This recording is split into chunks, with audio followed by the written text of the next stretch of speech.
اعوذ باللہ من الشیطان الرجیم بسم اللہ الرحمن الرحیم۔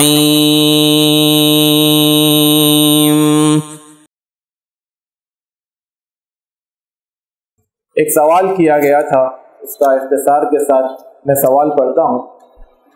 نماز عیدین کا صحیح طریقہ کتاب و سنت سے کیا ہے، اور خاص کر ہر تکبیر پر رفع الیدین کرنا چاہیے یا نہیں، قرآن و حدیث کی روشنی میں بتائیں۔ عیدین کی نماز کا طریقہ جیسے کہ ہم سب جانتے ہیں، 2 رکعت نماز پڑھی جاتی ہے، جس میں پہلی رکعت میں تکبیر تحریمہ کو چھوڑ کر 7 تکبیریں قرات سے پہلے پڑھی جاتی ہیں۔ اس کے بعد قرات ہوتی ہے سورہ فاتحہ اور کوئی دوسری سورت، جس میں اللہ کے رسول صلی اللہ علیہ وسلم عام طور پر سورہ اعلیٰ اور دوسری رکعت میں سورہ غاشیہ پڑھا کرتے تھے۔ تو پہلی رکعت میں 7 تکبیریں الگ سے اضافی ہوتی ہیں۔ پھر اسی طرح سے جب انسان پہلی رکعت کو پورا کر کر دوسری رکعت کے لیے کھڑا ہوتا ہے تو پھر قرات سے پہلے 5 تکبیریں ہوتی ہیں، پھر اس کے بعد قرات ہوتی ہیں۔ تو یہ کل 12 تکبیر ہیں جو عیدین کی نماز میں ہوتی ہیں۔ سوال کا دوسرا حصہ تھا، کیا اس کے ہر تکبیر پر ہاتھ اٹھانا چاہیے یا نہیں؟ اس حوالے سے علماء کے درمیان اختلاف ہے، جس میں ایک بات جو صراحتاً ہے وہ یہ کہ ہر تکبیر میں، چاہے وہ جنازے کی نماز ہو چاہے عیدین کی نماز ہو، اس میں دونوں میں بھی کئی تکبیرات ہوتی ہیں، دونوں میں بھی اللہ کے رسول صلی اللہ علیہ وسلم سے صراحت کے ساتھ صریح کوئی بھی حدیث نہیں ہے جس میں آپ صلی اللہ علیہ وسلم سے کسی صحابی نے یہ نقل کیا ہو کہ اللہ کے رسول صلی اللہ علیہ وسلم جنازے کی نماز میں یا عیدین کی نماز میں تکبیر پر ہاتھ اٹھاتے تھے۔ لیکن حضرت عبداللہ ابن عمر رضی اللہ تعالی عنہ کا عمل جو حدیثیں آتی ہیں، اس میں یہ حدیث آتی ہے کہ حضرت عبداللہ ابن عمر رضی اللہ تعالی عنہ جنازے کی نماز میں بھی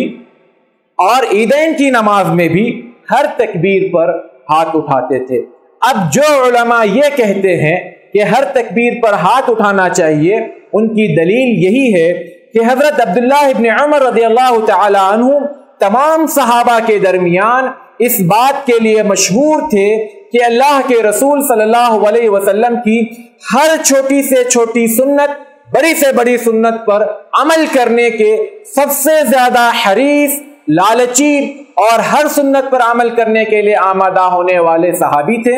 لہٰذا عبداللہ ابن عمر رضی اللہ تعالی عنہ اگر ہر تکبیر پر رفع الیدین کرتے ہیں تو یقیناً انہوں نے دیکھا ہوگا، یہ دلیل ہے۔ لیکن جو لوگ کہتے ہیں کہ نہیں، اللہ کے رسول صلی اللہ علیہ وسلم سے ثابت نہیں ہے، لہٰذا وہ یہ کہتے ہیں کہ عبداللہ ابن عمر رضی اللہ تعالی عنہ کا قول ہمارے لیے حجت نہیں ہے۔ شیخ البانی رحمۃ اللہ علیہ فقہ السنہ جو سید سابق کی کتاب ہے، اس میں انہوں نے ایک تعلیق لکھا ہے تمام المنہ، اس میں انہوں نے اسی بات کو نقل کیا کہ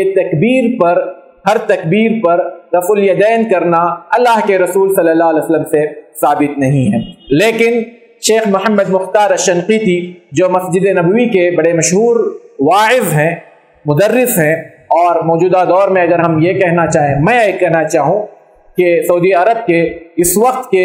بہت بڑے فقیہ ہیں اور واقعی میں بہت بڑے عالم ہیں، تو میری اپنی ذاتی رائے ہے کہ کوئی مانے نہ مانے، تو شیخ مختار شنقیطی حفظہ اللہ اور شیخ ابن العثیمین رحمۃ اللہ علیہ، ان دونوں کا کہنا یہ ہے کہ اللہ کے رسول صلی اللہ علیہ وسلم سے اگرچہ کہ ثابت نہیں ہے، حضرت عبداللہ ابن عمر رضی اللہ تعالیٰ عنہ سے ثابت ہے، لہٰذا اب لوگوں کو اختیار ہے، اگر کوئی کرنا چاہیں کر لیں، نہیں کرنا چاہیں مت کریں، کبھی کر لیں کبھی نہیں کریں، یہ ہر طرح کی گنجائش ہے۔ میں سمجھتا ہوں سوال کا جواب شاید وضاحت کے ساتھ آپ کے سامنے آ گیا۔ اللہ تعالی ہمیں کہنے اور سننے سے زیادہ عمل کی توفیق عطا فرمائے۔ وآخر دعوانا الحمدللہ رب العالمین۔ السلام علیکم ورحمۃ اللہ وبرکاتہ۔